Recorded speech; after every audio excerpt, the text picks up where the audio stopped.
Cumprimentamos a todos com a paz de nosso Senhor e Salvador Jesus Cristo. Estamos iniciando mais um EBD na TV. Eu sou o pastor Henrique, moro atualmente em Americana, São Paulo, antes morava em Imperatriz, Maranhão. Se você deseja nos convidar para estarmos aí, entre em contato conosco. Meu telefone ainda é o mesmo de quando eu morava em Imperatriz, com DDD 99, e o telefone 991520454. É TIM. Meu e-mail, Henrique LHAS, @hotmail.com. O telefone da minha esposa, irmã Edna, é 19, DDD de Americana, São Paulo, 19, telefone 98448-2187. Estivemos agora em Macapá, no Amapá, passamos ali 15 dias, fizemos palestras com o tema de ansiedade e depressão. Foi uma bênção, muita gente curada, muita gente liberta, salvação, foi uma maravilha. Estivemos ali na Igreja Evangélica Assembleia de Deus, Missão Pentecostal. Estivemos lá também com o pastor Gaia, com o pastor Dario. Foi um trabalho maravilhoso e esperamos brevemente retornar. Vamos então à nossa lição. Nós estamos estudando neste trimestre das revistas da CPAD com o tema Os Princípios Divinos em Tempos de Crise, a reconstrução de Jerusalém e o avivamento espiritual como exemplos para os nossos dias. Bom, oficialmente esta é a revista escolhida pela CPAD para este trimestre. É um trimestre especial. Alguns estão estudando o trimestre passado, outros estão estudando outros trimestres, outros estão estudando as revistas dos jovens, como adultos, e as dos adultos passaram para os jovens. Então, cada um teve liberdade de fazer como queria fazer, como foi aí combinado entre as igrejas. Nós, então, estamos estudando nesta revista, que é a oficial para este trimestre. Se você deseja estudos, escritos ou em vídeos de outras lições, tanto as passadas como esta agora, que nós terminamos de estudar agora no segundo trimestre, então você encontra aí no nosso site, você vê aí o endereço, e também no blog você encontra os slides da lição. Também você encontra no nosso site, e no Slide Chile também nós temos aí todos esses slides, você salva em PowerPoint para você usar na Escola Bíblica Dominical. Vamos então à nossa lição de hoje, a lição número 4, que tem como título A Construção do Templo Enfrentou Oposição. Então é evidente, toda construção no reino de Deus, aqui na terra, existe a oposição de Satanás. Isso é evidente. É uma guerra, nós até terminamos de falar sobre isso, guerra espiritual.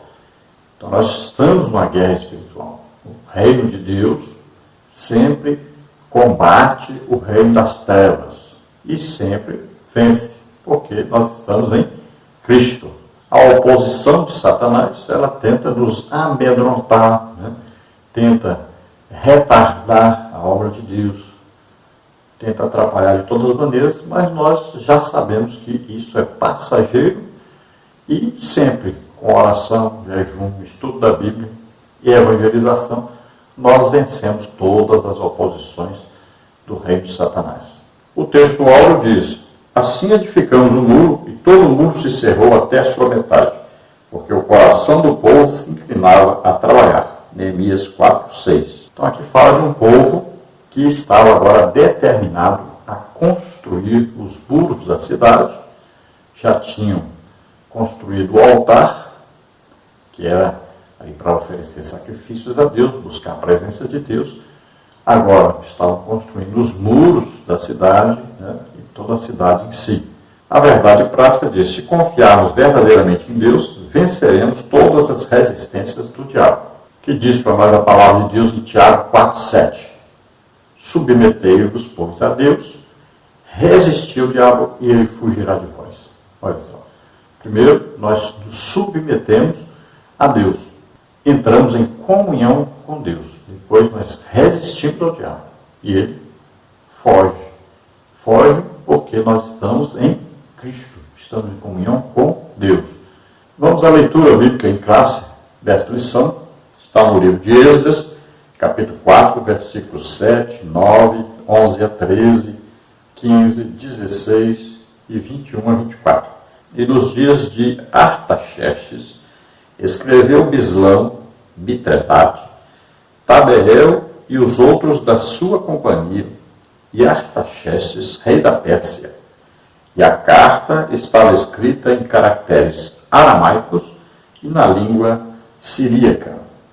Então escreveu Reum, o chanceler, e Sinzai, o escrivão, e os outros da sua companhia, Dinaitas e Arfasaquitas, Tabelitas, Afarcitas, Arquevitas, Babilônios, Susanquitas, Deavitas e Elamitas.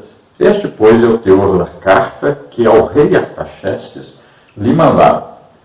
Teus servos, os homens daquém do rio, e em tal tempo.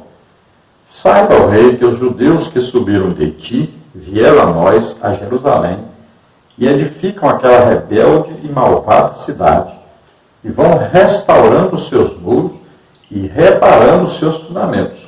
Agora saiba, o rei, que, se aquela cidade se reedificar, os muros se restaurarem, eles não pagarão os direitos e os tributos e as rendas, e assim se danificará a fazenda dos reis. Para que se busque no livro das crônicas de teus pais, e então acharás no livro das crônicas, e saberás que aquela foi uma cidade rebelde e danosa aos reis e príncipes, e que nela houve rebelião em tempos antigos, pelo que foi aquela cidade destruída. Nós, pois, fazemos notório ao rei que, se aquela cidade se reedificar e os seus muros se restaurarem, desta maneira não terás porção alguma desta banda do rio. Agora, pois, dai ordem para que aqueles homens parem, a fim de que não se edifique aquela cidade, até que se dê uma ordem por mim. E guardai-vos de cometerdes erro nisso. Por que cresceria o dano para prejuízo dos reis? Então, depois que a cópia da carta do rei Artaxerxes se leu perante Reum e Sinzai o escrivão e seus companheiros, apressadamente foram eles a Jerusalém aos judeus e os impediram à força, de braço e com violência. Então cessou a obra da casa de Deus, que estava em Jerusalém, e cessou até o ano 2º do reinado de Dario, rei da Pérsia. Lembrando então aos irmãos que o altar havia sido restaurado, agora precisava ser construído o templo. Veja bem, primeira coisa, restaurar a comunhão com Deus. Houve agora a união do povo em torno da construção do templo em Jerusalém. E, enquanto iam construindo, também era preciso construir os muros, para que não houvesse uma invasão e fosse tudo destruído novamente. Lembrando que eles estavam cercados de inimigos que ocuparam a terra durante aqueles 70 anos que eles estiveram fora. Que inimigos eram esses? Principalmente os samaritanos, que é uma mistura de gente que vinham de várias partes, né? Inclusive lá das terras lá de Babel, né?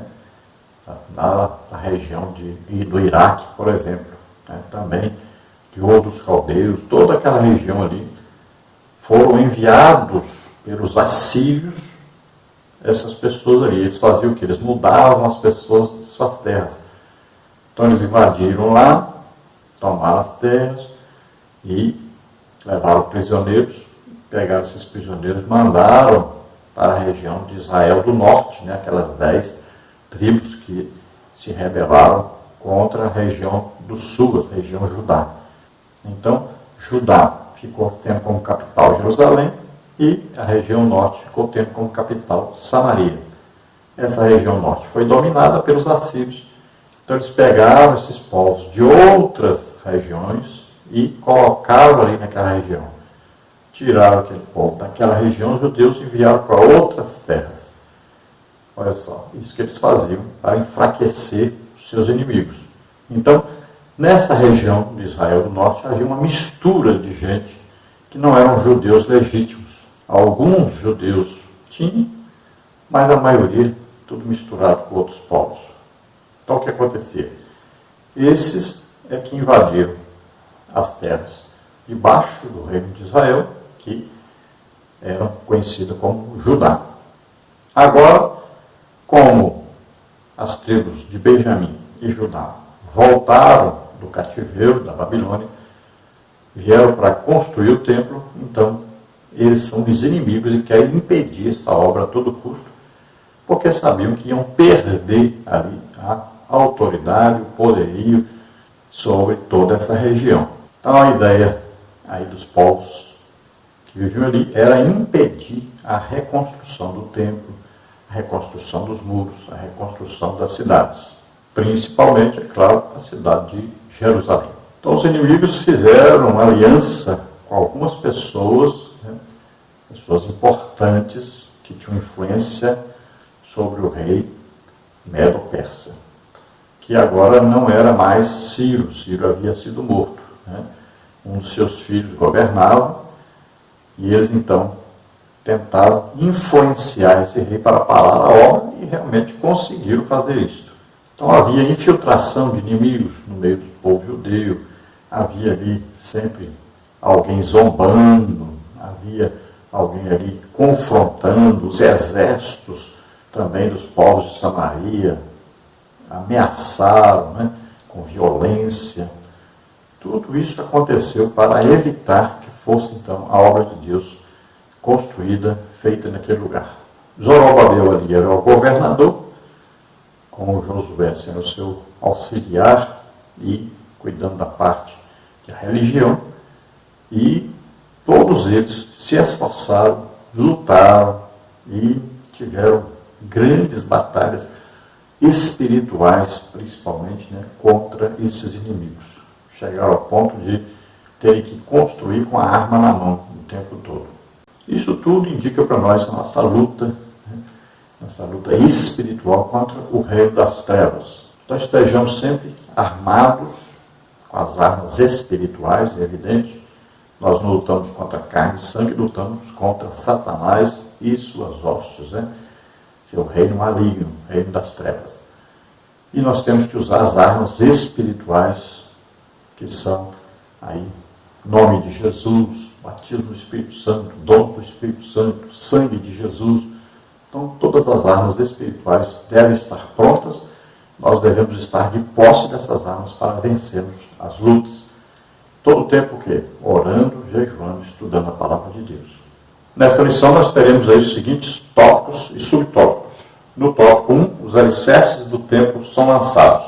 Subtópico 1, o lançamento dos alicerces foi celebrado com uma solenidade. Subtópico 2, a reedificação do templo. No tópico 2 nós vamos ver os samaritanos opõem-se à construção do templo. Subtópico 1, entre os moradores da terra estavam os samaritanos. Subtópico 2, os samaritanos tentam frustrar a construção do templo. No tópico 3, nós temos como se explica a falta de resistência dos judeus. Subtópico 1, os judeus deveriam ter ido ao rei da Pérsia para assegurar a construção. Subtópico 2, os judeus deveriam ter recorrido a Deus. Subtópico 3, o motivo da falta de resistência dos judeus era de ordem espiritual. No tópico 4, nós temos a reação dos samaritanos quando os judeus cessaram a obra. Subtópico 1, a tristeza dos judeus. Subtópico 2, a alegria dos samaritanos. Subtópico 3, o desânimo dos judeus. Vamos então à introdução da lição, que diz: o altar havia sido restaurado, a festa dos tabernáculos celebrada, e o holocausto contínuo estava sendo oferecido cada dia, conforme o rito. Êxodo 3, 2 a 4. A vida espiritual dos judeus, que haviam retornado do cativeiro, seguia o que estava prescrito na lei de Moisés. Somente esperava o momento de iniciar a reedificação do templo. Então esta a sequência nós estamos vendo aí a sequência histórica do que estava acontecendo naquela época. Então, eles começaram a prestar o culto a Deus através do altar que foi reconstruído. Ali, então, o fogo permanecia aceso, sacrifícios sendo oferecidos. Agora, eles tinham que reconstruir o templo e, para isso, precisavam lançar os fundamentos e o muro deveria ser feito imediatamente para proteger a todos eles, proteger também a construção do templo. Senão, os inimigos invadiriam e destruiriam tudo novamente. Veja que é uma lição para nós, né? Enquanto nós reconstruímos a nossa comunhão com Deus, nossa intimidade com Deus, nós devemos, ao mesmo tempo, estarmos lutando, né? Construindo muros à nossa volta contra Satanás e os demônios, para eles não invadirem, não atrapalhar a nossa comunhão com Deus. O objetivo do inimigo era o quê? Primeiro ele tinha que derrubar o muro, depois ele chegaria, então, até a cidade, destruiria, combateria ali os inimigos, e depois o objetivo principal era o templo. Assim também é nós, olha, nós somos corpo, alma e espírito. Se nós compararmos aí com a cidade de Jerusalém, então lá tinha os muros, tinha as casas, né, e tinha o templo. O objetivo do inimigo era o templo, lá que tinha maior riqueza e lá onde estava o Deus dos judeus. Nós, olha bem, temos o corpo, temos a alma e o espírito, onde mora o Espírito Santo. Então, nossa comunhão, intimidade com Deus. O inimigo é procurar penetrar através do corpo, atingir a alma e depois chegar ao Santo dos Santos, né? Ao templo de Deus em nós, que é o nosso espírito. Então a visão dele é esta. Então nós temos que manter o nosso corpo, né?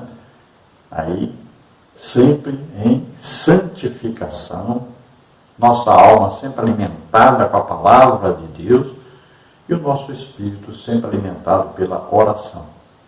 O corpo, muitas vezes, precisa de um jejum para se manter em santidade e se manter afastado dos pecados da carne, das atrações dos 5 sentidos, né?